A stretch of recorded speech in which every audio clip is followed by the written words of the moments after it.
Thank you, Madam Speaker. Madam Speaker, this back-to-work legislation is an attack on the workers of the Port of Montreal. It is an attack on all Canadian workers. We know that the right to bargain collectively, to bargain fairly, is a fundamental right of working people. We know that it is a fundamental constitutional right. And the Liberals are out there talking about the middle class. They're out there today talking about the National Day of Mourning. And yet on this day, they are bringing in legislation on the side of the employer, because let's not kid ourselves, that's exactly what it is. That is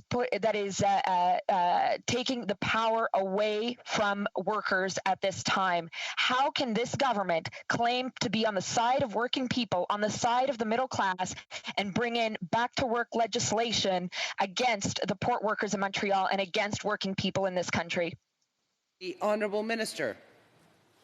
Well, I thank the member for the question, and I would say a couple of things. First, we do this as a least favored option. So I'll be very clear. We're not hiding that. We want the parties, of course, to reach an agreement at the table.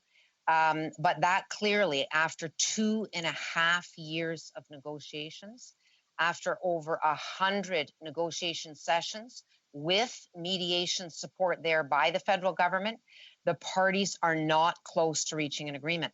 We have to look at the reality of the situation, and the reality is dire. If you want to talk about workers, there's hundreds of thousands of workers whose jobs are in jeopardy when the work stoppage starts at the port.